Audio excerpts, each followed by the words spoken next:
I started out as a police officer outside of Washington, D.C.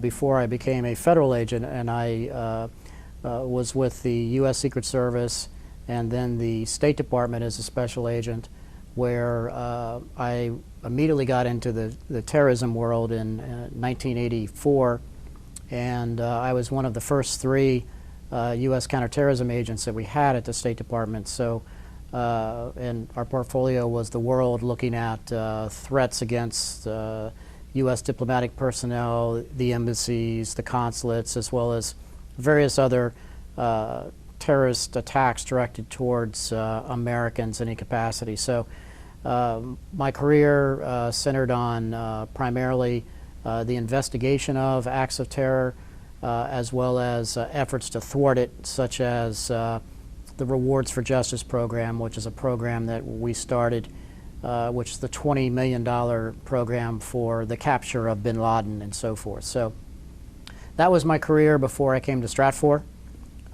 So I've spent it traditionally in the law enforcement and intelligence business. Well, when I first started in the counterterrorism business, we were still typing on typewriters. We didn't have laptops, we didn't have computer technology, we didn't even have cell phones, which is kind of hard for people to understand today. We had pagers, and that was the way we communicated with each other, as well as with possible informants. We utilize pagers. So the technology aspects of the business, and since I've been involved, is one that's, I think, has really transformed the industry, as well as how the processing of predominantly open source intelligence in our post 9/11 world comes into play. I think that as I look around and as we do work and visits with your Fortune 500 corporations and security directors, one of the big things I think that most people don't realize is how small these corporate security departments really are for their global responsibilities today, which stretches from New York boardrooms to Australia to Europe to China. And I think that in many ways companies take for granted how important corporate security departments are today, especially in these troubled times. Having your corporate security department with a degree of analytical kind of capabilities, or the ability to outsource that, because very few have the resources to have in-house analysts to be able to focus on certain issues. I think it's important for corporations. I see that growing and growing. We see it here at Stratfor all the time, just based upon our business model, with individuals subscribing to our services and then coming to us for special analysis on whatever problems they might be. And those can range from due diligence or assessments on China to India to manufacturing environment in places like Mexico. And conversely, too, we have a lot of global companies that are going into markets such as Mexico and really don't understand the dynamics of the cartel violence and the problems with corruption, as well as just general safety and security concerns for their employees traveling. From a trending perspective, Chris, I've seen the entire industry almost lean more towards the corporate security departments, whether that be conducting due diligence on a country as to whether we should go in there, an emerging market, whether it makes good business sense because of either the political dynamics or the terrorism threat or the violence. But I think historically what I've seen is almost a transformation. Early on here, we saw a tendency to outsource a lot of that work to corporate law firms. And in many ways, the corporate law firms were looking at the problems a little bit differently. And so I do see a shift more towards your global companies looking at various resources like Stratfor to give us, for us to provide a look into whatever that specific unique requirement may be. For example, it's one thing to go on the internet and look at the dynamics of Australia or the UK. It's another thing to on a granular basis define that requirement to help you do business. Meaning, what is the threat to a multinational corporation operating in this patch of land, wherever that may be, and what are the political dynamics that come into play of doing business in that country, which is very far removed from the corporate boardrooms of Sydney or New York or Washington, D.C. But to your point earlier, too, I think one of the challenges, and I do a lot of work and visits and a lot of talks and speeches for state, local, and federal law enforcement here in the United States. And one of the biggest challenges they have is, again, the information overload. There's so much information out there that you can get overwhelmed with the information. So in many ways, it makes sense from an efficiency perspective to outsource that to a specific vendor to narrowly define that problem, so you're not spending weeks or hours or days looking into it. It's actually more cost effective to do that, unless, of course, you have an in-house analytical capability to be able to do it. I sense that that's still very much hit and miss. I certainly know from my days of being a federal agent and looking at terrorism threats and problems that there is a statutory requirement to notify potential victims as well as potential targets. If your name is surfaced in an al-Qaeda chat room, for example, there's a burden on the government, in many governments, to make that notification known to the corporate sector.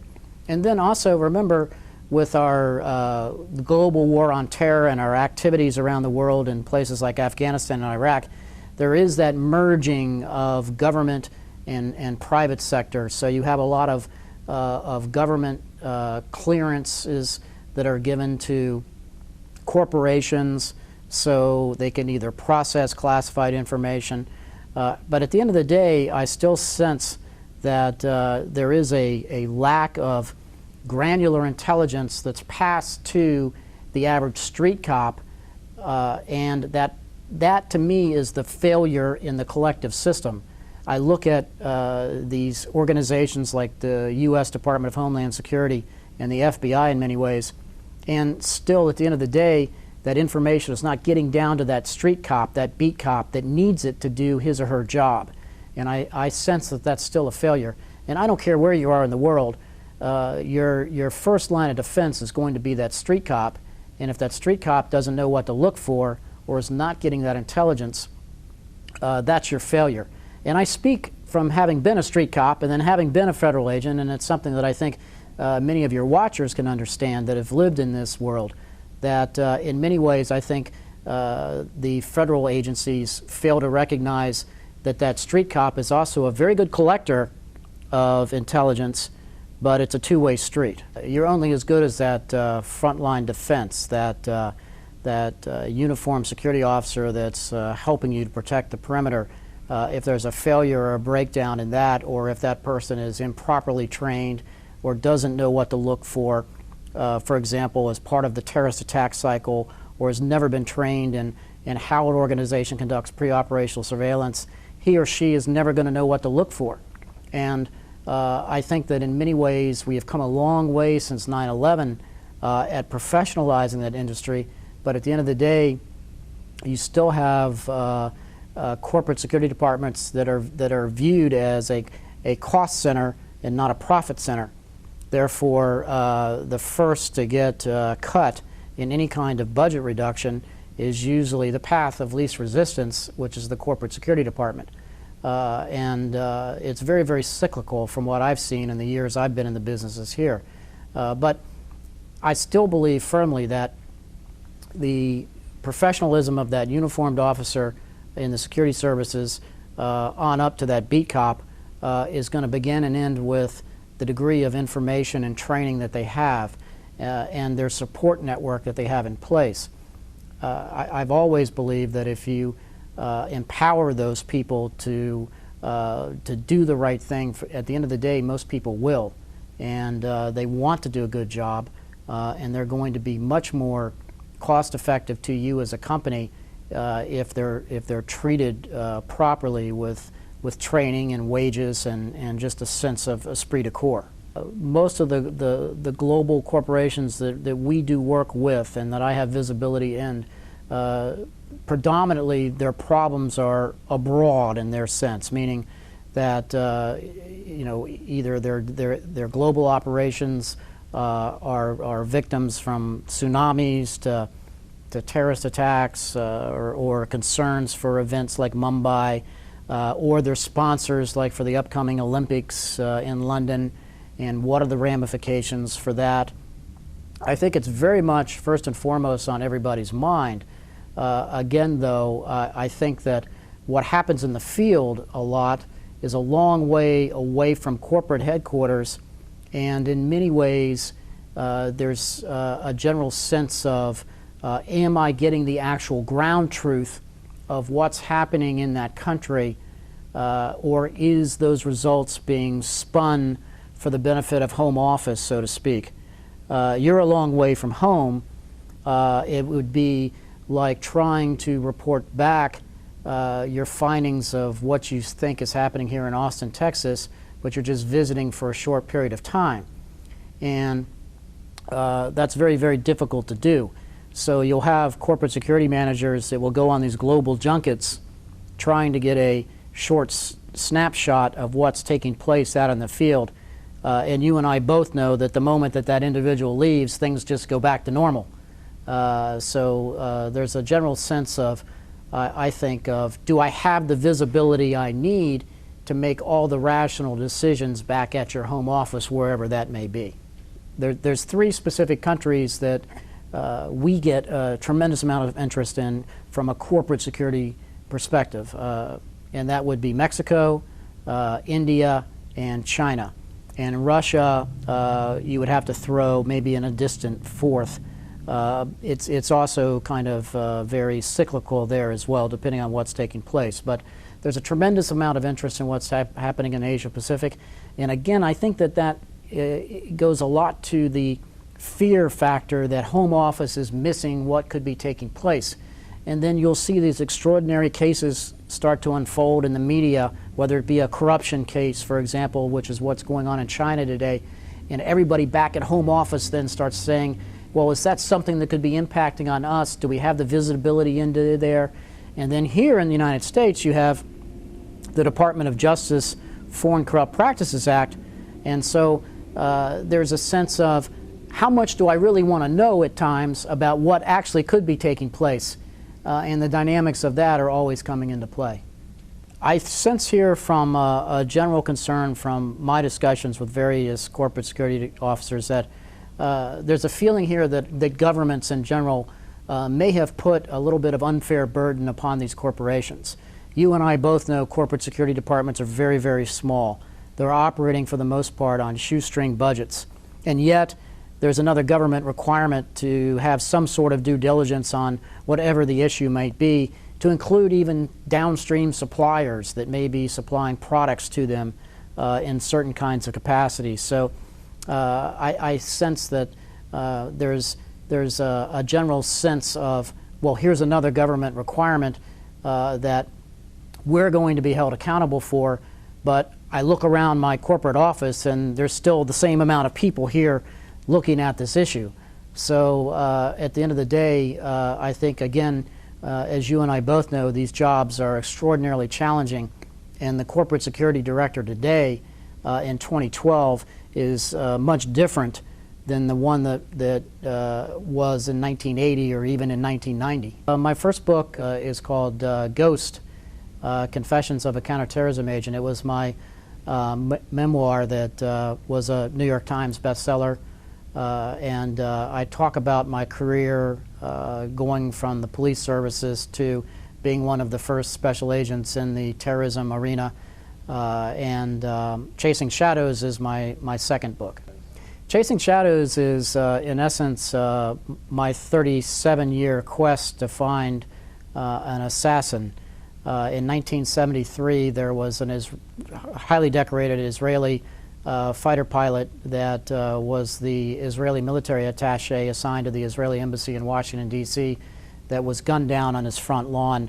It just so happened that that front lawn was in my neighborhood. And I went to high school with the victim's daughter.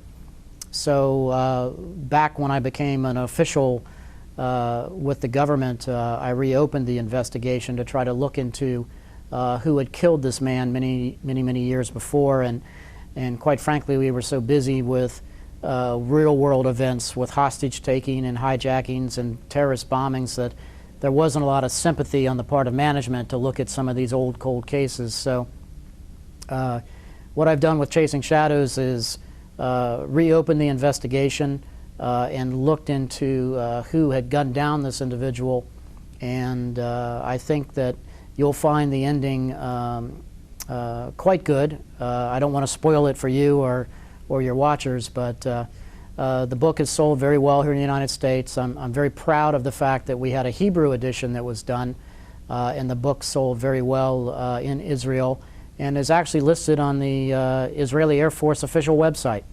Fred, we're actually organising a mission, a security fundamentals tour of Israel next June 2013. The importance of looking at other countries outside one's own sort of sphere of influence and visiting a country like Israel. Do you think, from a security professional's point of view, Israel is a good place to go? I have mixed emotions on that because for a couple of reasons. I've spent a good deal of time dealing with the range of different security services in Israel, both in an official and a non-official capacity, from the Israeli National Police to the Shin Bet, the Shabak, to the Israeli Intelligence Service, the Mossad. Their model works for the state of Israel. Their model doesn't necessarily work for places like Australia or for the United States. Now, having said that, I think looking at some of the technology advances that the Israelis are quite good at, predominantly in the surveillance field, that's very well worth the time and effort for a lot of different corporate security departments as well as police and law enforcement agencies. But in many ways, the mindset of how the Israelis approach some of these issues and problems is one that is not going to necessarily fly on the streets of Sydney or New York City. That doesn't mean you can't learn certain benchmark kind of things and takeaways, but some of the general practices that the Israelis unfold in certain kinds of events are really not doable here in the United States or in Western Europe or in Australia. Case in point would be the way they tend to want to investigate, let's say, a suicide bomber on a bus. They strive to have the entire crime scene cleaned up and things back to normal in an hour or less. You and I both know from having done investigations that if that suicide bus bombing takes place in the streets of Melbourne or Sydney or New York City, there's no way that within an hour that crime scene is going to be cleaned up and things are going to go back to normal. It's going to be days before things go back to normal, especially once all the bosses start showing up on the crime scene. So, do you think that's because they're already making the assumption of they know who the perpetrators may be? I think so. I think also it's a psychological response that they want to show that things are going back to normal and that the terrorists didn't accomplish their mission, even though they may have killed themselves and maybe had killed some innocents. So I think from a practical standpoint, that's nice to see how they do that kind of crime scene. But on a realistic working level on the streets of most Western nations around the world, that's not going to fly. Is it something the US has looked at, though, in terms of their border security and how they're applying their border security and their intelligence services at the border? Is it something the US has looked at, do you think, and is deploying anything similar, say, on the border of Mexico? Well, bear in mind, too, that, remember, most people don't understand the sheer geography of our border in the United States with Mexico. In Texas alone, we have almost 1,400 miles and 2 time zones. You have very arid desert to very rural mountains, and there's simply not a lot of resources, and we can't build a fence that long due to the different terrain, and there's just not enough people to respond to someone climbing a fence. So from looking at it from a border security standpoint, it's nice to see what Israel is doing, like with West Bank or Gaza, but in many ways, it's not a practical application just due to geography here in the United States. And for example, too, the U.S. Border Patrol here in the continental United States, they just simply can't shoot an intruder that's coming across from Mexico. And it's a much different kind of mindset than you would have. Having said that, I think that some of the Israeli technology, as they've protected their borders, is something that can be looked at here as well as elsewhere, such as the use of strategic fencing, the use of surveillance and radar, the use of drones. We're flying drones on our border with Mexico predominantly for intelligence and observation capacities. So there are some technology systems that I think are worth looking at, but on a practical level, the mindset of how Israel protects their borders is not going to apply to how the United States protects its borders with Mexico. And dealing with Mexico and the border security issues, and you mentioned the use of drones, UAVs. You find that the use of UAVs along the border is increasing? How long have they been using UAVs on the border? We've had UAVs on the border for about a year now, and they're predominantly being utilized for human trafficking observation and intelligence collection, just due to the sheer size and the geography. Do you know what type of drones they're using? Are they stratosphere type drones? It's my understanding. Well, it's my understanding there's a combination of both. That they're using the Global Hawk as well as ground-based surveillance capacities, depending upon your geography on where you are and those gaps that need to be covered. I was in El Paso, Texas last week doing a book signing and a talk for the business community and the law enforcement community there. And remember, you're dealing with areas that are highly dense in population at places, and then you also are dealing with areas that are so rural that you could drive for 30 minutes and never see another car, much like some of the rural areas in Australia. And it really goes from that different distance. So getting a format that's universal for our southern border from Mexico is something that I'm not optimistic will occur in our lifetime. Fred Burton, thank you very much for joining me, and it's been a real pleasure. Oh, thank you for having me.